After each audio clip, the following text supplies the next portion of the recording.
Welcome to the Arizona Department of Education's video on using inquiry in the new World History Standards.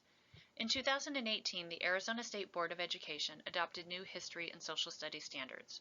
While the standards are the same for both World and U.S., there are some changes to the standards that you will need to keep in mind when creating a World History course and its corresponding scope and sequence.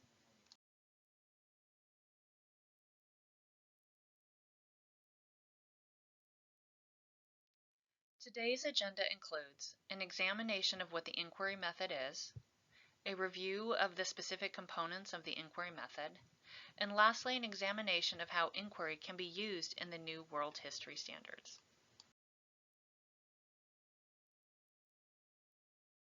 To begin with, inquiry is all about investigation and argumentation. Inquiry is just one type of instructional method combining a teacher's knowledge and expertise to engage students. It can also be incorporated into units in many different ways, either as longer inquiries lasting a few days, or to just an anticipatory set at the beginning of a lesson. Using inquiry focuses on student-centered learning and engagement. Inquiry shifts the learning responsibility more to the student rather than the teacher. When using inquiry methods, you will find that you prep a lot more, but teach direct instruction to students a lot less. It also provides opportunity for extended learning through civic engagement and service. So what inquiry isn't? Inquiry is not a specific lesson plan or a specific unit plan. It's also not a cure-all for critical thinking. There are many ways to engage students to think critically, and inquiry is just one method to do that.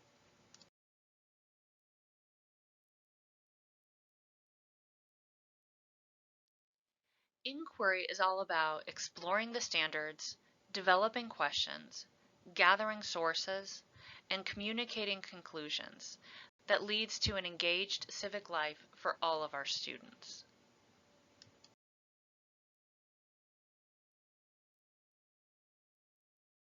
When using inquiries, you should include the following: develop compelling and supporting questions, gather content from primary and secondary sources to build on content knowledge. They should be skills-based. Inquiry should include formative, summative, and additional performance tasks as a variety of assessment methods. And students should communicate their arguments with evidence. This does not necessarily mean a full-length written essay, but even an ordering of a list of causes of an event with reasons why in an answer to a compelling question is still making an evidence-based argument.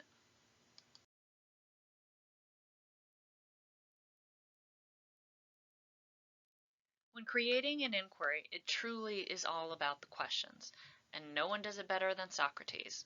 In a full inquiry, you will have both compelling and supporting questions. Again, you don't necessarily need to do a full inquiry. Small investigations and questions fulfill many of our disciplinary skills and processes standards. Compelling questions set the stage for the inquiry. These questions will guide students in their thinking, but it does not give them the answers. There should be multiple ways to answer a compelling question. Compelling questions are also intellectually rigorous and enable students to relate to the question, thus making it relevant to their lives. Compelling questions set up a summative argument, using evidence to support their argument. The goal of an inquiry is to have students think, investigate, and argue a point of view, and a compelling question needs to do just that. Supporting questions support the compelling question. They perform the function of scaffolding a difficult or complex concept into easier chunks, enabling students to develop their argument. These questions often help describe, define, and elaborate on processes, events, or people. Inquiry questions can be used in a variety of ways, such as formal inquiries with written responses, anticipatory sets, like rank the top 3 causes of World War I and put them in order, then have students back up their claims. They can also be exit tickets, like on a small square piece of paper, answer who is the most important philosopher of the Enlightenment and why. The key with inquiry, and specifically questions, is to engage your students in a thoughtful debate to answer the question. Again, it can be a full-length formal written essay, but it can also be a quick starter or exit ticket covering the content just learned.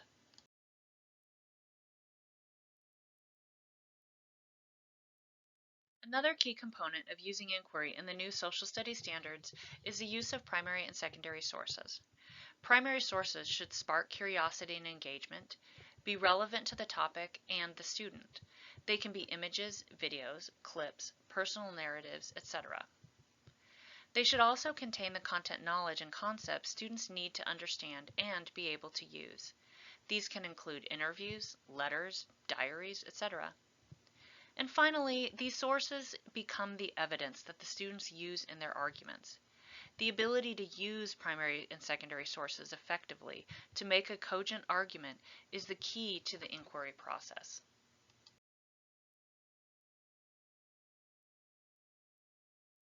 So what are primary and secondary sources exactly? They are a variety of items ranging from images, art, music, interviews, political cartoons, letters, artifacts, maps, charts, data sets, etc. They should be age and skill level appropriate, but also complex enough to challenge the student's thinking.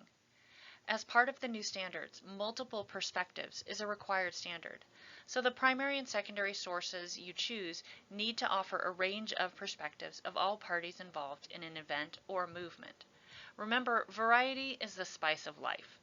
Use a variety of different kinds of primary and secondary sources in your inquiries.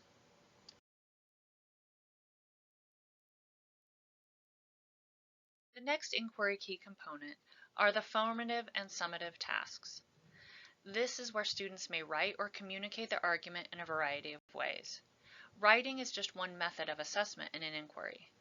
Examples of formative tasks could be defining a term, listing and ranking those with reasoning, annotating sources, maps, and timelines, making original timelines, creating charts and graphs, writing small assignments, participating in debates and discussions, developing an initial claim to answer the compelling question, or making a counterclaim.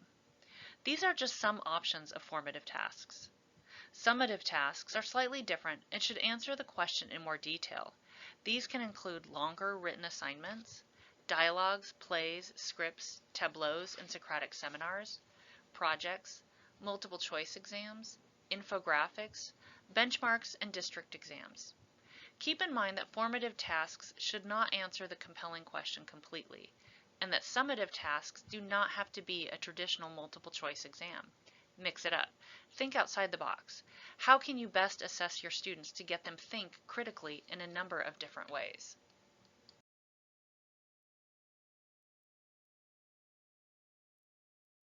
The new standards have specific inquiry standards labeled as disciplinary skills and practices to use in your world history courses. Like all of the high school standards, you do not need to teach all of these in 1 year. However, it is expected that by the time students graduate high school, they will have mastered all of these standards. As you create your scope and sequence, you and your district will determine which standards should be taught in which course. Keep in mind, some may be taught in all social studies courses. You can find these along with detailed content standards for history, civics, geography, and economics, and the World History course considerations on the Arizona Department of Education's website for social studies standards.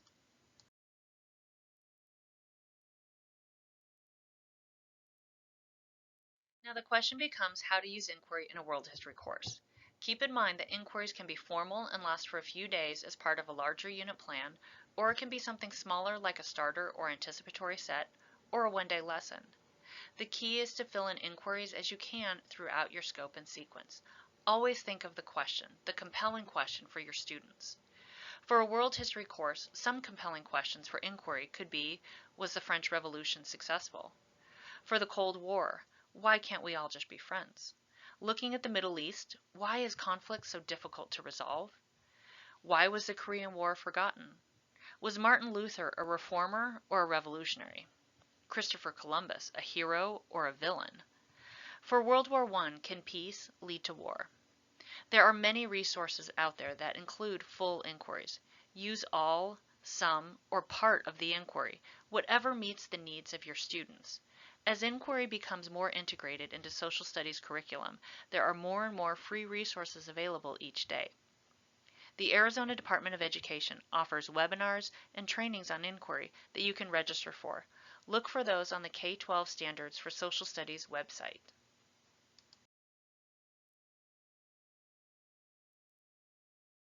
Thank you for watching our short video on using inquiry with the new World History Standards. For questions or concerns, please contact either Tammy Waller at tammy.waller@azed.gov or Linda Burrows at linda.burrows@azed.gov, or visit the Arizona Department of Education Social Studies Standards website. Thank you.